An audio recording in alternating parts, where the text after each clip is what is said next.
Welcome to the Sober Nation FM podcast, where we're putting recovery on the map.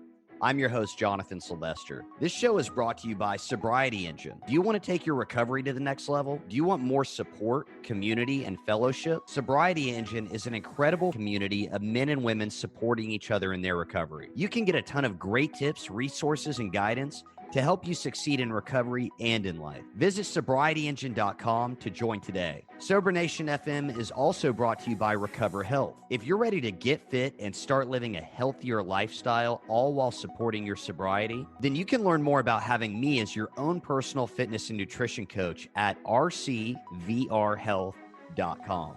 And whether you're listening to the show on Spotify, Apple Podcasts, or watching on YouTube, please share this with your friends.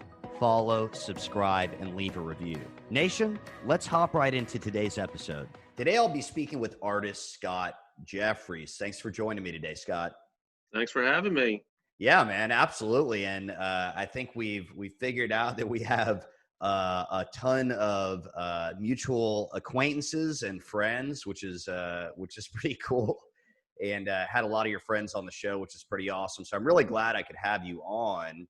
And, I want to talk about your painting and how you just got into art and everything, but I wanted to start off by having you tell us a little bit about what things were like before you actually got sober.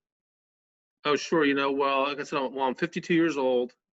My sober date is October 11th of 2006. So I got sober at about 39 years old.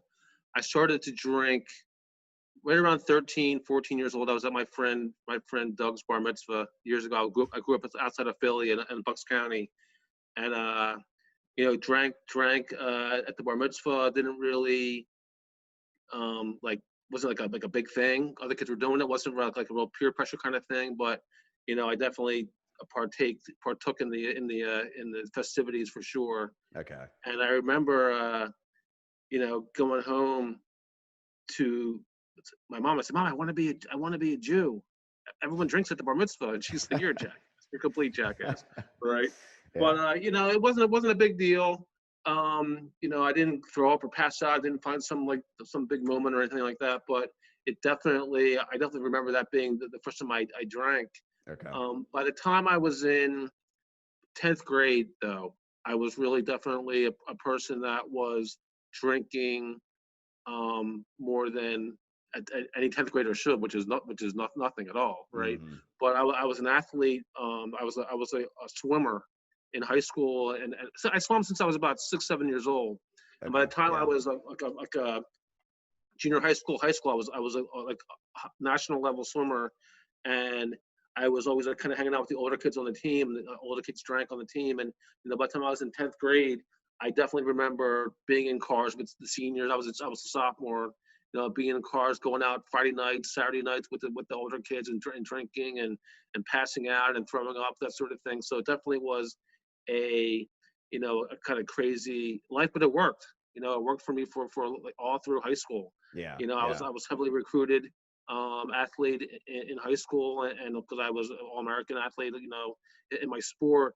And by the time I was going on these different recruit trips to different colleges around, I didn't really go I didn't pick the college based on the best swim team or the best academics by any means. It was really the best recruit trip, right? When I remember I went to the University of Pittsburgh and they had something called keg relays on my recruit trips. It was a senior in high school. We're out there and there's a bunch of college kids and high school recruits, in the basement of like some dirty house in Pittsburgh. And we basically, they divided us up into different teams and we raced to who finished their keg first, right? And I was like, I'm home. These are my people. I drank like that in high school. I went to college for that and drank like all that through college.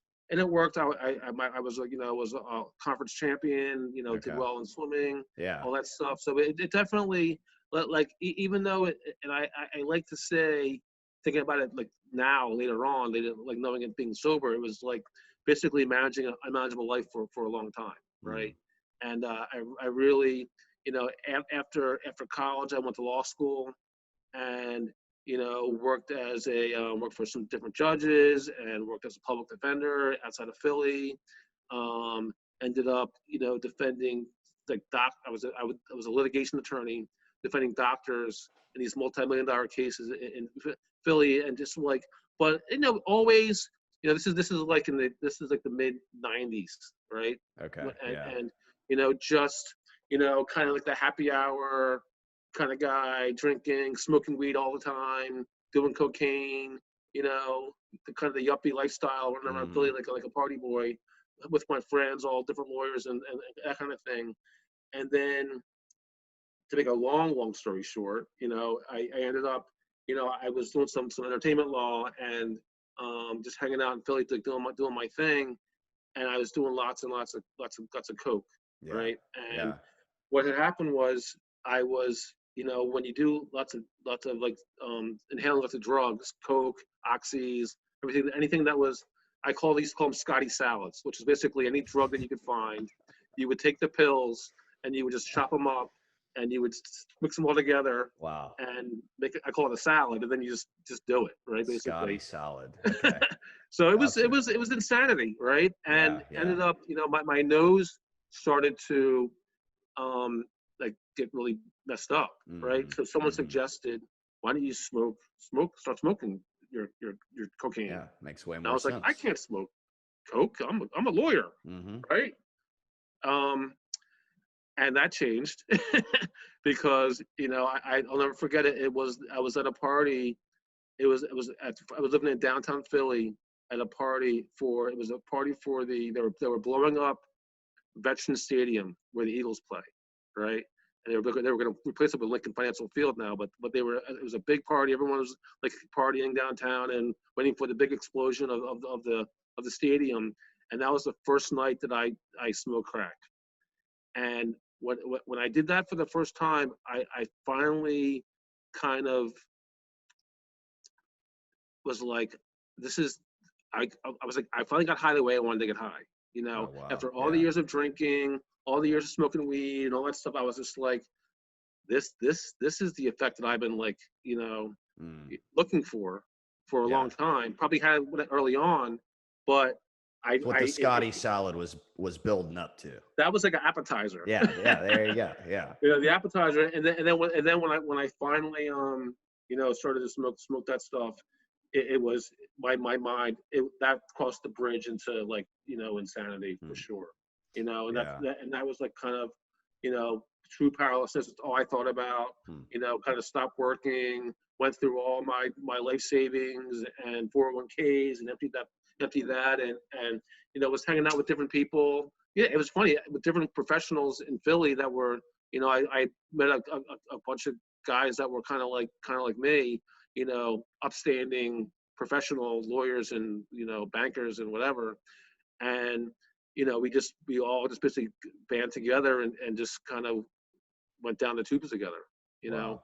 At the end of the day, a friend of mine who now is 13 years sober, 12 years sober, who I was hanging out with like pretty much all the time. We were just, we found a good connection with each other in crack and drugs.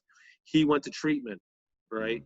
Okay. And left me in Philly, and I was just like, oh, thank God you're going to treatment. Maybe I'll stop since you're going away, blah, blah, blah.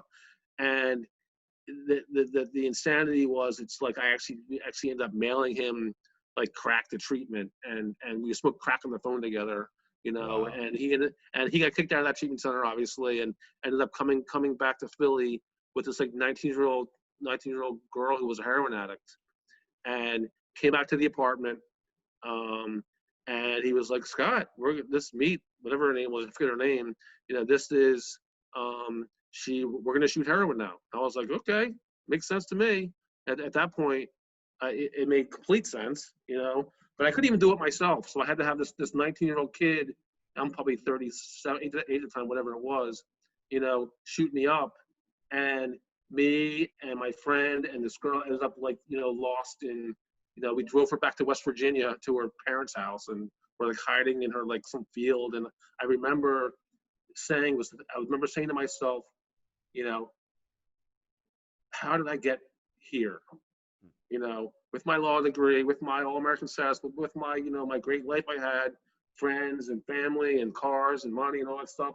I find myself in this freaking, field, shooting heroin and later, and before that, we were even like, I remember we were parking in the parking lot of the hospital, in some hospital in West Virginia, shooting heroin just in case we overdosed. So we could just like, we could like walk inside the hospital. I'm like, well, it's right there. So we'll shoot up here, and just, the hospital's right there. So we were like thinking that it was made sense, but it was completely insane. So when I got back after that crazy trip, I actually called the judge that I had first worked for, and some lawyer friends of mine, and said, I need help. And that was the first treatment center, and then, and that was sometime in 2006, early 2006. I don't even remember when that was, to tell you the truth, but ended up going 30 days there and getting out and getting high right away, right? And I remember specifically sitting there on my discharge date, and the counselor said that my condition was like, said he wrote guarded, right? And being like a medical malpractice attorney, I used to read these medical charts all the time. I knew that guarded wasn't like a good thing. I wasn't like A+ student. I was like, this guy's not gonna do well if he doesn't do certain things. Right, I was like offended, of course, but not enough to like not smoke crack when I got home to Philly, right? Yeah. And then, ultimately I ended up going to treatment one more time at a different treatment center for a couple of weeks for kind of like a fresh up, for the crack light program, and going to like some kind of rehab after work, IOP, something in Philly. And then finally, after, just like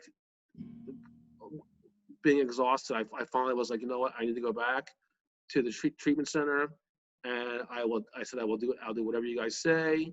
I will pay attention. I will follow directions. I'll follow suggestions. And I ended up, going there, and finally, getting shipped down to Florida to a sober living house, halfway house. Wow. And that was 2006. Wow. So it was crazy. It was crazy. It's a crazy story because, it took what it took. I mean, I love drinking. Mm-hmm. I love getting high. But by the time I got sober and surrendered, it was just time. I was exhausted. Yeah. 145 pounds.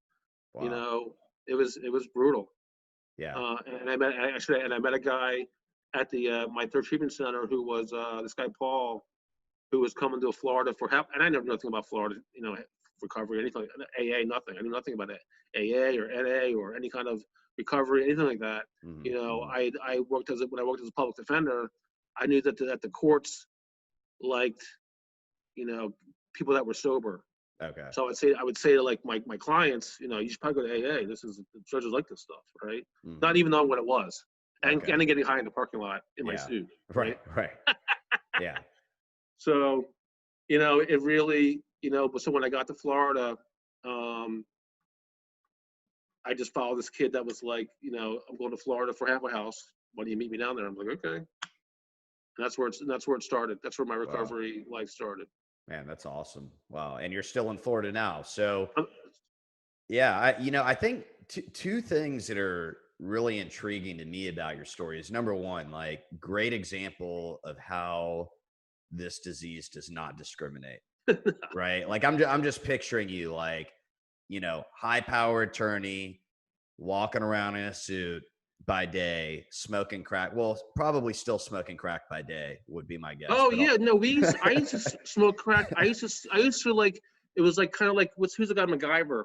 I remember like I would like take apart. I would go to the courthouse in Philly. I would like take different like little pens or whatever, and like do separate. I would have to go through the damn like security guy, right? Yeah. I would like take apart these things so I would like be able to like smoke the crack in the bathroom in the courthouse. It was insane. Yeah, that is crazy. Well, and the other thing that sticks out to me, because this was certainly not me, is just, I'm sure there were other things going on, like throughout, this whole journey of yours towards recovery, but it sounds like you held things together relatively well for a period of time, and that was, I always find that so interesting because, and not that things were perfect or, you weren't miserable at times, but like you got through school, you went to law school, you were able to get the job, you were working for judges and stuff. Like I just, even that's incredible to me because I could not hold my I mean, life. I think for a lot of people, especially people that are drug alcoholics, we do what we need to do to get by, right? Yeah, sure. And for me at the time, it was that's where my life path was. So Okay. it was like, they talk about in some of the literature that we read, it's like the alcoholics, it's only one life that I knew, Hmm. you know. So it wasn't like a thing to like, you know, it was always like drinking was part of it, smoking weed was part of it, going to school was part of it. It was always just like, it wasn't like an if that or I did it all. It wasn't like I wasn't trying to, I wasn't trying to balance anything, Yeah. right? Yeah. And I'm a big anti-balance person when I hear people talk about it in recovery, because they're like, because to me when they say I need to balance my life, Hmm. where it means that they're trying to take away something, like Sure. Yeah. do something less, Right. Right. right? Yeah. And to me, the great part about being sober and being part of the sober nation, so to speak, is that it's this is one you get, it's one life, right? So it's like my work life and my sober life and my art life and my gym life and what and my going to the store life, and it's all one thing. So I really try to encourage people, that I deal with. It's like, don't try to compartmentalize your brain to like, I need to do this, I need to do this, I need to do this. It's like, no, this is a lifestyle, Hmm. right? Yeah. And this is, so you got to, I needed to, and I needed to attack my recovery the same way I attacked smoking crack, Yeah. right? The same level. That You makes know, and, perfect and, they, and they sense. and they tell us, it's like, if we even do it like halfway, Hmm. you know, Hmm. like against, then you're going to succeed, right? Yeah. So True. No, I'm smiling because my first sponsor, I remember, I probably had, I don't know, 3 months sober or something like that. But anyway, he was like, you need to figure out a way to join your recovery and your life together. And my first yeah, sponsor was like a super self-admitted extremist about his recovery. And I needed that, honestly. Like, he was great. But I remember, like, I was just driving or something. This was days after he had said this to me. And I hit him up and I was like, hey, man, like, I just need to let you know that I'm not going to do this recovery thing like you do. I don't know why I was fighting that, but like, it makes perfect sense, and I get what you're saying I about the mean, and balance. the thing is that you have to take ownership of your own recovery, right? Hmm. So it's Hmm. so I don't tell the people that in my life to do all that I do, because Hmm. because if you heard my story, I need to be present in my recovery world every single day, Yeah. because I'm crazy, right? Yeah. Yeah. Um, but if you don't need that and it's working for you, more power to you. But the way that I operate, and I can't put anyone to my standard of what my life is, because it's my life, right? And my bottom is is my bottom. Your bottom is your bottom. So I don't know what you need, but I can definitely tell, you know the people that I associate with Hmm. are doing everything all the time, Sure. and are motivated by recovery and being businessmen and families and all that kind of stuff. And so it's like, Mm. it's I really get one chance at life, right? Well, that's not true. Everyone, in our world, it gets sometimes 40 chances at life, Right. Yeah. you know, Yeah. but they don't take advantage of it Yeah. until it's maybe too late. Hmm. Hmm.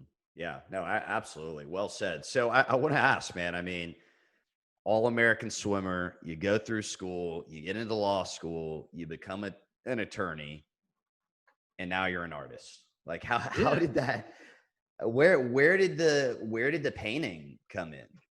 I mean, my grandmother was a painter, Okay. and I always you know, and I tell the story a lot, you know, when my grandmother died, I was probably 12, I don't know, 12 or 13. Mm-hmm. I remember she was living in the Bronx, up in New York City, and she had like a studio in the basement of their house in the Bronx. And I remember specifically like the day my mom was just like, we're at the funeral, and my mom was like, what am I gonna do with all this stuff?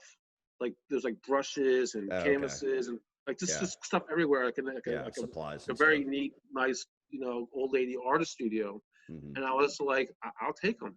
I'll take them home. So we lived in Pennsylvania at the time, and I remember stuffing some of the, you know, it was like a wooden box that she had, and I remember it was like a cool old wooden box, and I still have it. And it's like I remember like putting all like her paints and brushes in this wooden box, like a briefcase, and bringing it back to Pennsylvania with me after the funeral.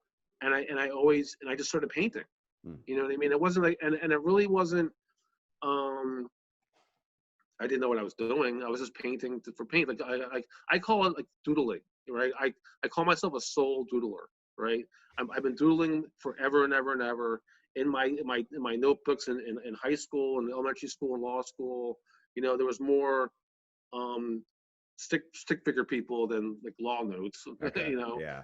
I know, and I always was like, um, I loved it. And you know, when I was living in Philly, this is a fun kind of. I was living in Philly and I was painting a lot. I was working as a lawyer, and I was like, you know, like the 30s. I was my mid 30s, whatever, and just around a lot of creative people in my neighborhood, and they were, you know, doing fun things. And um, I remember a friend of ours was the producer of the show Trading Spaces. You know, where it was an old show on Yeah. Yeah. Yeah. TLC where Mm-hmm. like they switch houses with your neighbors, right? Right. And I was painting, and it's right when I started to smoke crack, and they ended up putting us on the show, me and my buddy and my neighbors. We flipped houses, but I was getting high the whole entire time, right? And I remember like I knew, but I remember thinking at that point I was like, I wish intervention was coming to the house and not Trading Different Spaces, show. because I knew it. I was like I'm fucked up, right? Yeah. Yeah. But that was I was painting a lot then, right? Okay. And they actually they turned my living room into like an art gallery. It was Oh great, wow. right? But that art gallery turned into like to a crack house at the end. So long story short, but I was always painting, and then when I moved to Florida, um, I was painting in a halfway house, you know, just like finding like, you know, old furniture and, you know, whatever paints I could afford. My first job was at Starbucks, working at $7 an hour at Starbucks. But I was always like trying to find like, you know, old stuff to paint on, cardboard and whatever. Okay. And, you know, over the years, I would get better jobs and to work different law firms and start, you know, not as a lawyer, but as I worked at doing different things, administration. And I ended up, you know, getting an apartment and getting like this is like one of my like doing bigger paintings, right? Yeah. And a friend of mine was an artist. This is about 7 or 8 years ago, and he came into my house and he was like, this stuff's pretty good. You should like." And I was painting just for fun, you know what I Right. mean? Right. Not to sell to anybody or just to like to It wasn't really like really therapy for me. It was just like something to do, but Mm-hmm. I loved it. It was like it gave me something else to do, like because my mind needed to be somewhere else besides drinking and getting high and, Yeah. you know, Makes going sense. to recovery every single day. You gotta have something Right. to do, Yeah. right? Some people go to the gym, some people whatever. I was sort of the painting again, Yeah. right? Filling time. Yeah. Killing time, you know, Yeah. in between doing what I needed to do. And a friend of mine was here and he was an artist. He's like, you need to show some of this art to somebody. He was going to be in a show down here, and I applied for the same show and I got in, Oh right? wow. And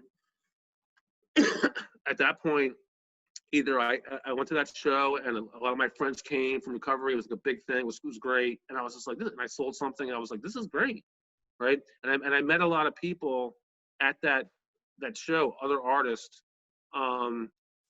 So I found myself, you know, we talk a lot about being a part of the community, and it was just Mm-hmm. like I found a whole bunch of people that weren't in recovery that were also cool. That, you know, and by that time I was like, you know, I had faith in what I was doing, where I was able to like to go places and not worry about like if someone was drinking at an art Sure. gallery or whatever. And Yeah. I was able to like use what I learned in my life, which included, like I said, included being sober in the art world. And then I started to like, paint more and sell my art to, I would like, what I did was I paid attention to what other people were doing.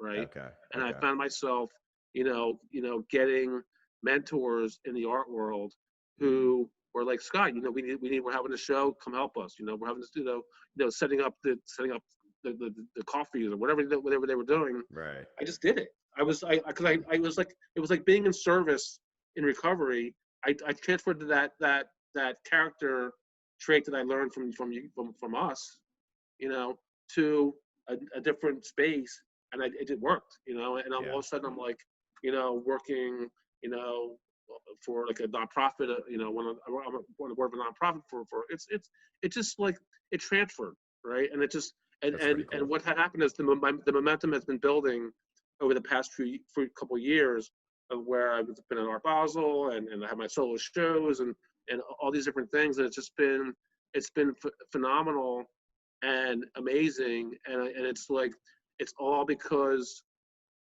it's like because I say to people all the time, like, we're living in the bonus round of life, Mm. right?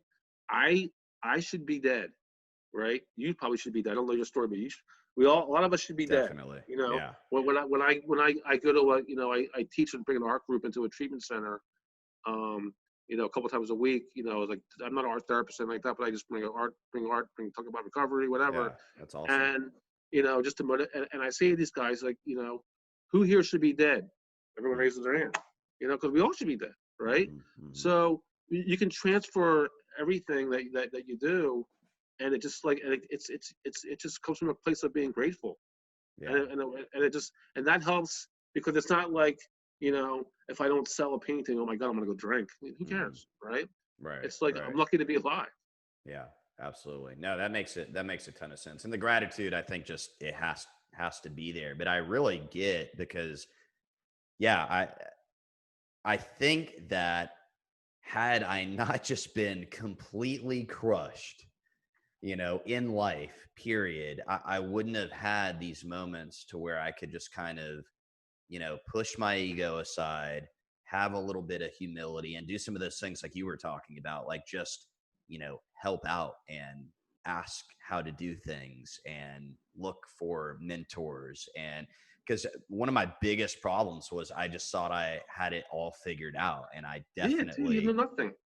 I knew nothing at Yeah, all, and now and thank God when I got here, I believed that I Yeah, knew nothing, that's a real because gift. and the thing was, as being a lawyer a lot, excuse me, I was tired of answering people's questions, right?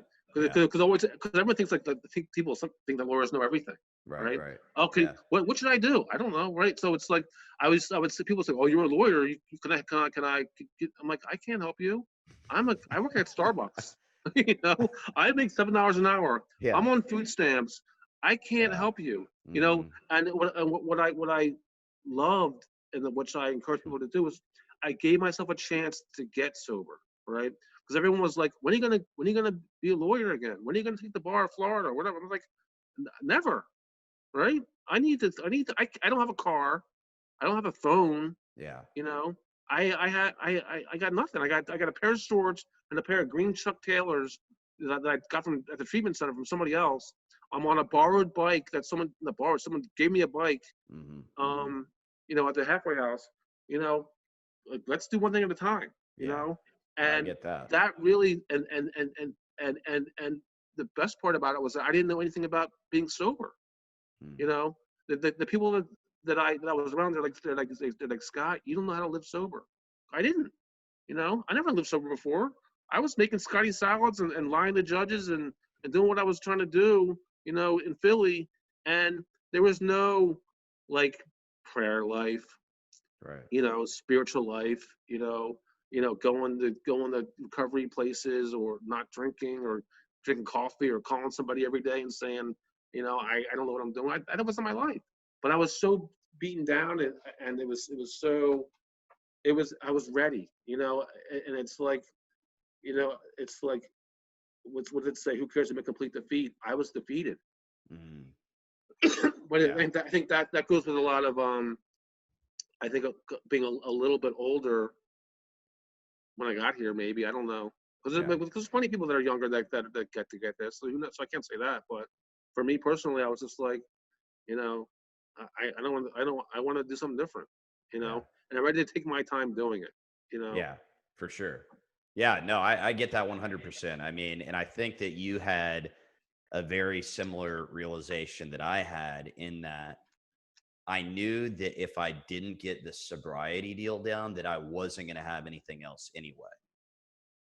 That, like, Exactly. it didn't end, because I had seen, not that I had really tried getting sober, but, I tried like the half-ass getting sober, where it's like, Yeah.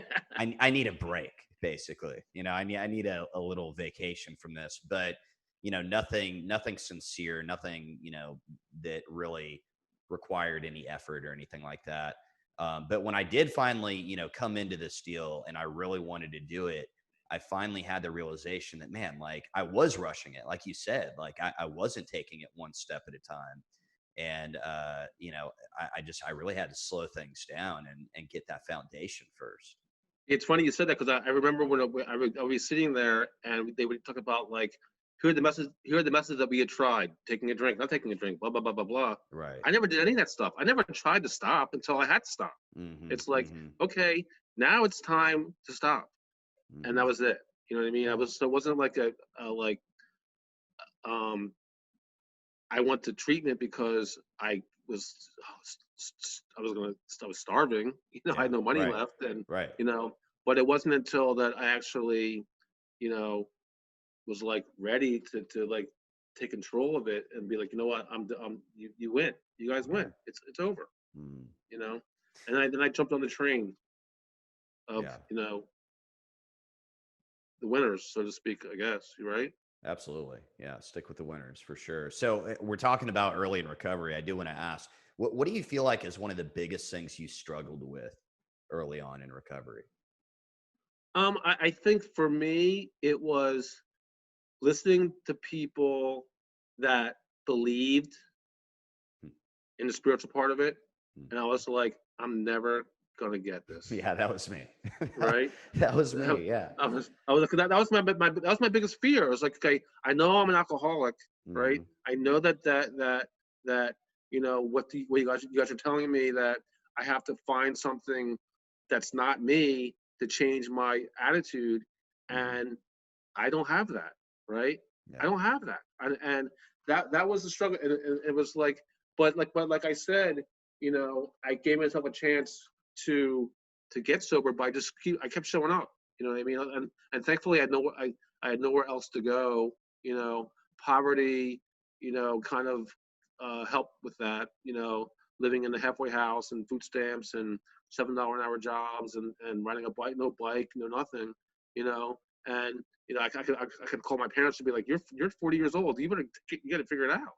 Right. Mm. So I didn't come from a place where people were enabling me Right, to right. like keep going. It Yeah. was like, you're on your own. So whoever's in Florida, you better find out with those people, because these people are not. We're not about it. So, Wow. and I think that's a struggle for, like I said, for a lot of people, is that, like, and that always comes back to, when you're new, is that you don't give ourselves a chance to get it going.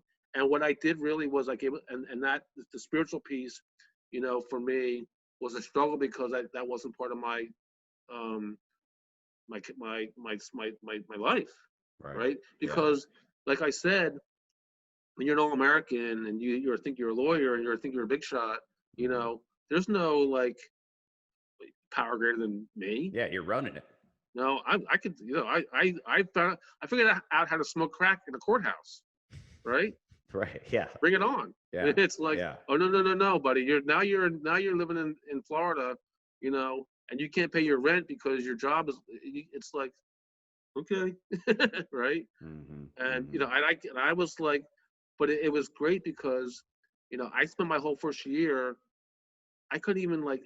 I was so happy did not have the pressure of anything else but getting sober at the time. I was just like, this is great, you know. And I remember people that they laugh now, but it's like I couldn't even share without crying because I was just like I had so much like emotion and that I never really expressed before because I was so used to like trying to be something that I was like I kind of like let it all go and I was like this is great. That's pretty incredible. That's awesome. I want to come back to your painting and your art. And okay, so I'm no art expert, and I don't want to butcher this. How would you describe? I love that you have one of your paintings right behind you because anyone watching this on YouTube or Facebook can see this. And I love it. I actually went through your website last night and looked at a bunch of stuff, and I They're saw. great, right? It's Yeah, fun. yeah. I mean, my painting, like I said, it's how do I just? It's like abstract realism. Like you know, Okay. it's kind of like they're you can tell what they are. Hmm. Their faces. I do a Right. lot of faces and fish and cities and you know, you sort of like, but they're not real, right? They're all in my imagination. They're doodles. They're high level doodles. Yeah. You know, Yeah. it's like like I was able to transfer um, things that I thought about when I was like you know probably 5 years old, 6 years old, Hmm. um, and I've been able to transfer it to a canvas now because I have the time and the space and it's amazing Yeah, that's because cool. it's and I hopefully you know people they get a lot of they're not they're accessible, right? And it's that means it's like people are like what does that mean? What does it mean? Yeah. It's like Right. what do you and I say what do you see? Yeah. And then I see a smiling face, a smiling face. Well, that's what it means. That's what it It's a is. smiling Yeah. face, right? Yeah. And that's it. You know what I mean? And it's like you know some things I'm doing now have a little bit more because things are going on with the COVID. Like Hmm. my Zoom painting, right? Yeah. It's Yeah. like because our Oh, and that's this is cool. also well all my t-shirts are paintings that I've made. Okay. So these are like so this is like a whatever of the painting. But so my life now, your life now, everyone's life is now is Zoom. So I Mm. did a big painting like this size. Oh, that's This is cool. like wall size Yeah. of all my friends at the Zoom I like meeting, that. right? I like that. And Yeah. just I mean just so there's always something to like but it's still always going to be my style with colors and bright colors and it's it's like I said it's accessible it's supposed to be fun and I then there's no I say I'm outside the lines person, right? Okay. There's no mistakes, right? Mm, hmm, So hmm. if um I'm like I talk to these kids that I go to a treatment center and I talk to them about what are we gonna do today, and I say to them, okay, there's no mistakes. Don't worry about it today, right? Because for some reason, and I hear it a lot, it's like we are these perfectionists, and I've never been that, because I knew that when you're like a crack smoking lawyer, there's no perfection in that, right? And when you're living in a halfway house, there's no perfection in that. So don't get it twisted that you're some kind of perfectionist. Like you never made your bed in 30 years. Yeah. Don't Yeah. pretend that you're a perfectionist, right? But That makes a sense. lot of artists and a lot of people in recovery, are always trying to like be perfect. I gotta go to this many meetings, or I gotta pray this many times, or meditate for 19.8 minutes a day. And it's like, dude, calm down, right? Hmm. It's like there's 24 hours in a day. You can get it in. Stop being so hard on yourself. You know, and when I learned to do that, Rule 62, whatever it's called, that it's like my life got so much better. You know what I mean? Because I wasn't like trying to like there's no grades in here. I know some if you hear this podcast, oh Scott, I give Scott a B plus on the podcast of Sober Nation. No, nobody cares, right? you Yeah. know, and Yeah. it's like so many people are trying to you know, I I I I don't. It doesn't matter. You know, it doesn't matter. And same with painting and with just like, dude, do the best you can. You know, do the best you can, but at least, but you have to try, Sure. right? Yeah. And it's like, you know, it's with art. It's just like, you know, I can't worry about, you know, I'm a big social media person. I put myself on Facebook and Instagram, but if I would sit there and be worried about how many likes I'm gonna get on some painting, I would drink. You Yeah. know, oh Yeah. my God, I only have 14 likes on my masterpiece. Mm-hmm. It's like, doesn't work that way, No. right? No. Or if I'm on this podcast that maybe me and you and Zach are almost not going to see it, right? You know, I mean, like, who cares, right? Yeah. So it's like Right. I need this. That if someone, you know, gives me an opportunity that I'm willing to do, I'm gonna just make the best of it and not like try to overanalyze it. Oh my God, I stuttered, and you know, my big fear is I'm always like I'm stuttering and I mumble and blah blah blah. Um, but it's like that is what it is, you Yeah. know. And some Yeah. people like my art, some people Mm-hmm. don't. You know, some people Sure. buy my art, some people don't, and some people buy my T-shirts, some don't. You know, but everyone can afford a T-shirt. Plug those t-shirts, baby. Plug those t-shirts. Yeah, man. So, I'm a little curious, Scott, about, I guess, your connection, or just how your painting really related to your drug use. And the reason I ask is, like, back in the day, and I'm no artist by any Yeah, means, although I do feel like I have a creative side, like, everyone does. But I would play around with, like, making beats on the computer. Like, I love sure, rap, I love hip sure. hop, and I would play around with making beats. And that was one of my excuses to get high. It's like, man, I got to work on some music. And so I'm curious about, like, what your connection with the art was then compared to the painting now. I mean, I think now it's more free. I'm Okay. more free. Wow, that's It's pretty awesome. more, there's more energy and movement in my art than there was before. Because before, when I was in Philly, I was doing more watercolors and kind of like, More you know, kind precise, of being maybe. very precise. Yeah. Even though I was like high as crazy high, I was like Okay. trying to like, you know, Yeah. I Yeah. would be worried about like the different little lines on on a street or some person's face, and now I'm just like spray painting and fucking Yeah. like put music on and having fun. And it's so much freer because I'm not, like I said, I'm not worried about being, I can go outside the lines, right? Mm. And it's great because if you see some of my fish, some of the paintings I have here, I don't have them here, but they're like, um, I paint flat on the ground, right? So the canvas is flat, and I'm pouring out of a tube, Oh, wow. and it's like, and I say, like, I can't control gravity, right? The paint's gonna fall where it falls, Mm. right? You can push it into a direction, like in sobriety, you can push yourself into a good direction, but you know, ultimately, it's gonna be up to God or whoever, to gravity, to give it a place, right? And I'm either gonna like be satisfied with that place, or I'm gonna, you know, push it to where I want it to go, right? And in recovery, you can push it if you could, because it's like everyone's always saying, I don't go to enough this. Okay, go more. I don't like these Zoom meetings, whatever. Okay, then either participate in them or go figure out a way to wear a mask and start to go outside somewhere. I don't know, whatever Yeah. you're gonna Yeah. do, you Yeah. know. But stop complaining about it, Mm-hmm. right? Yeah. Because we spend so much time. I spent so much time in my 13 years of recovery wasting time, right?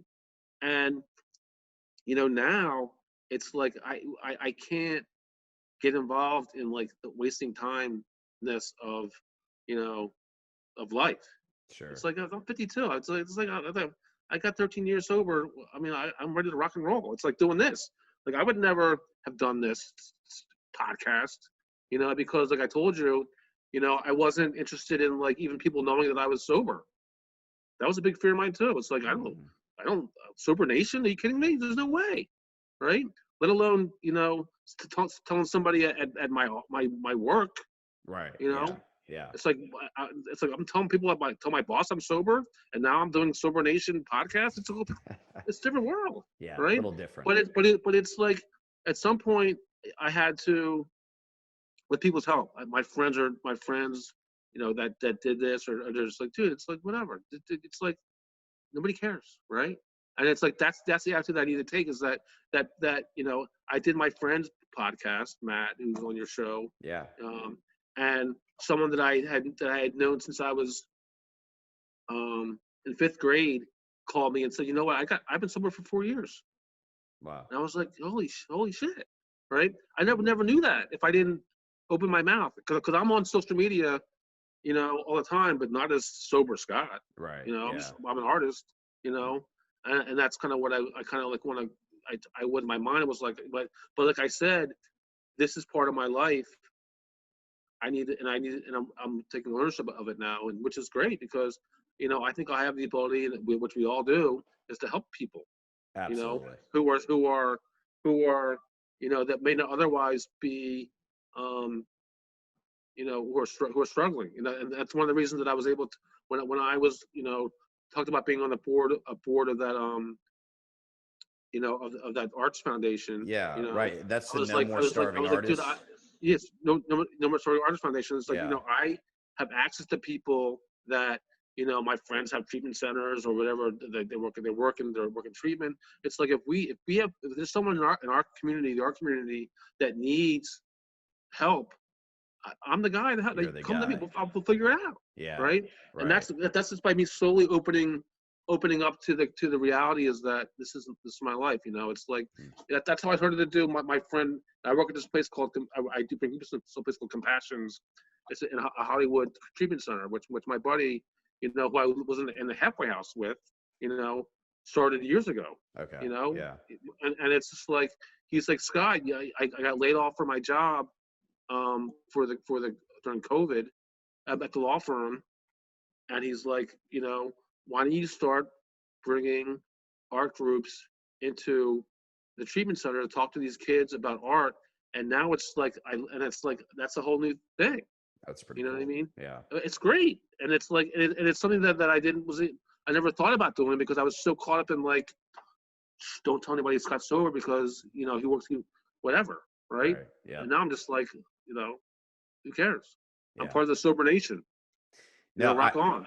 And I get it. I mean, it's interesting, man, because, and not like I just, walk around, I just, announce to every person I meet that I'm sober, in recovery, or this or that. But there was a period of time where I was super fearful about what people were going to think. And it was, looking back, I don't know why, because like you said, there were so many people that reached out that said like, hey, I've been struggling, or someone I know has been struggling, or someone I know is sober, and I've become that guy that you're talking about in a lot of different ways. And I think that's the experience that a lot of people have, but also it's like, why would people, it's a good thing.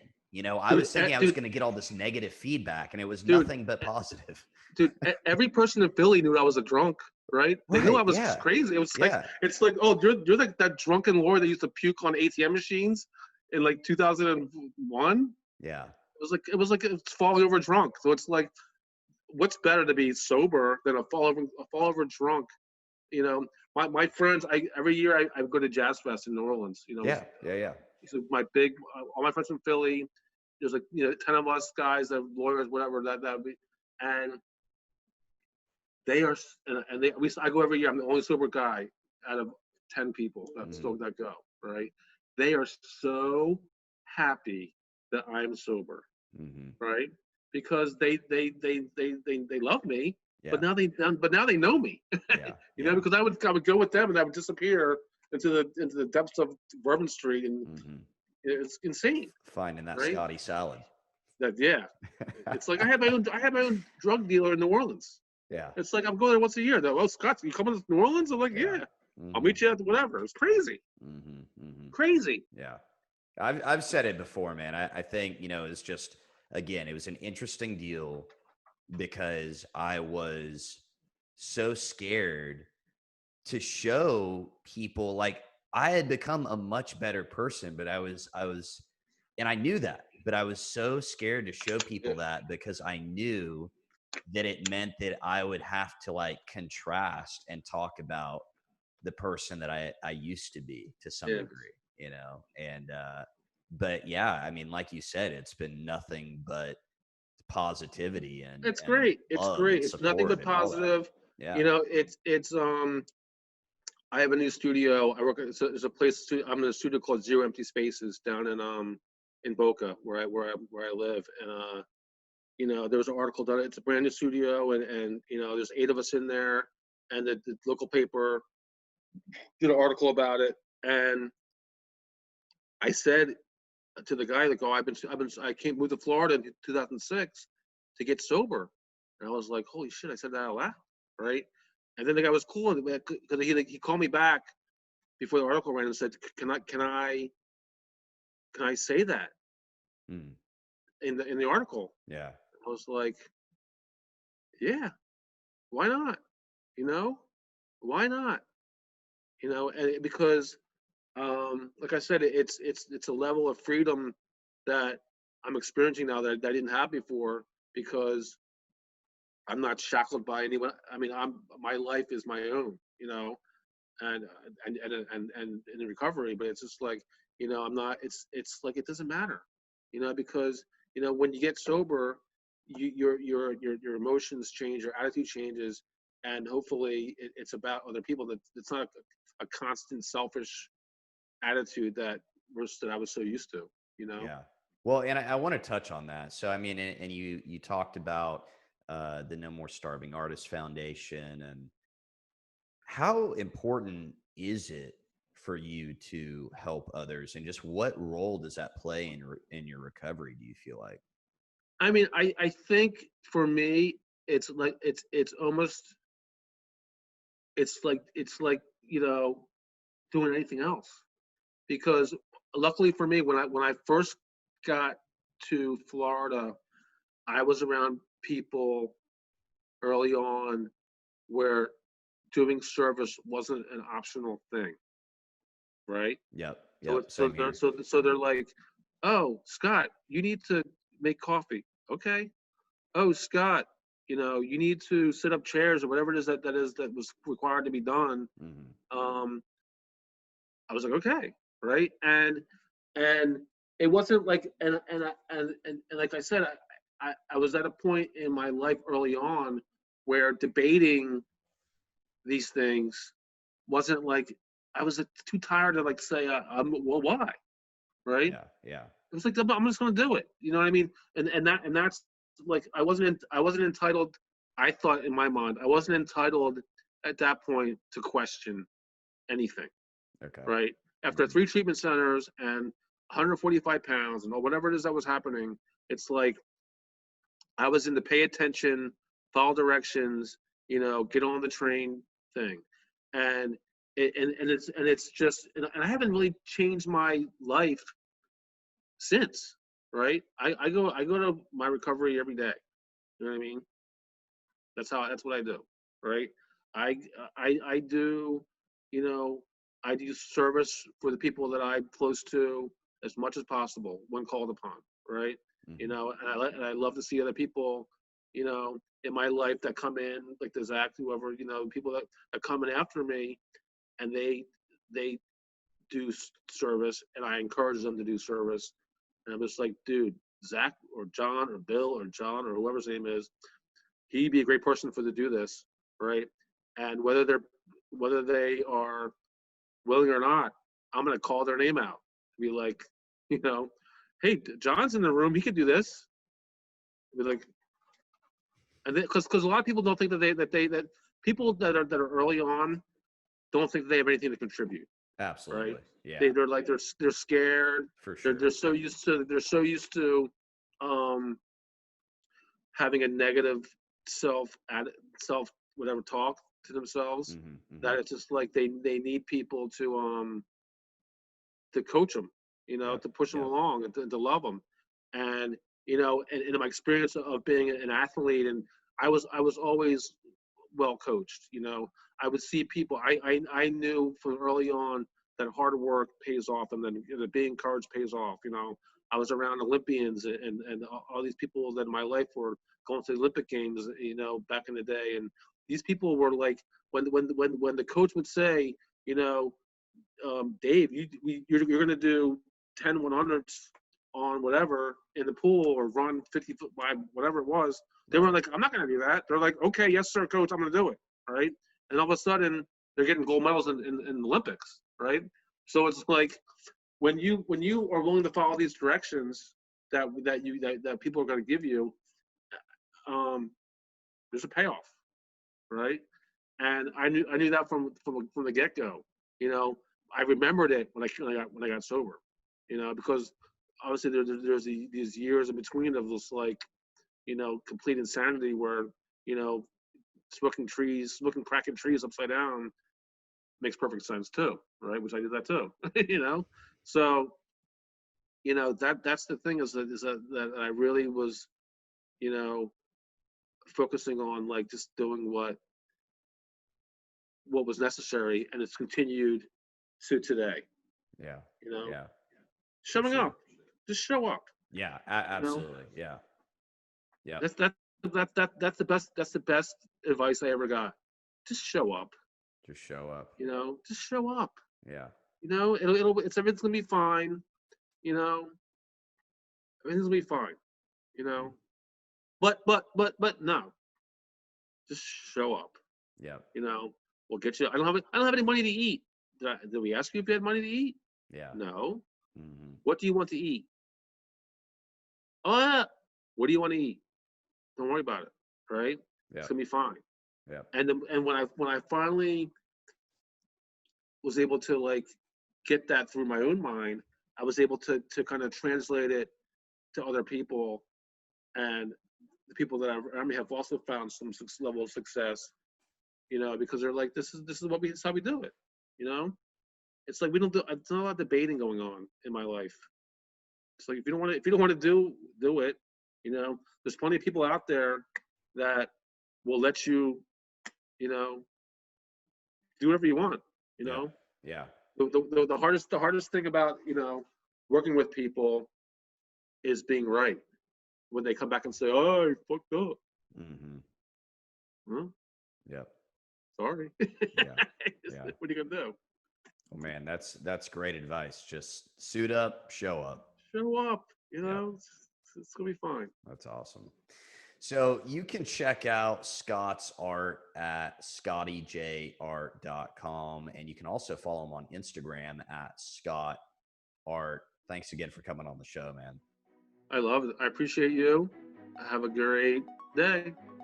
Be sure to check out the show notes for all the info from today's episode. Sober Nation FM is brought to you by Sobriety Engine. Sobriety Engine is a free online community of men and women supporting each other in their recovery. Visit sobrietyengine.com to join today. This show is also brought to you by Recover Health. If you're ready to get fit and start living a healthier lifestyle while supporting your sobriety, you can learn more about having me as your own personal fitness and nutrition coach at rcvrhealth.com. And again, whether you're listening to the show on Spotify, Apple Podcasts, or watching on YouTube, please share this with your friends, follow, subscribe, and leave us a review. Nation, thanks for tuning in, and I'll see you next time.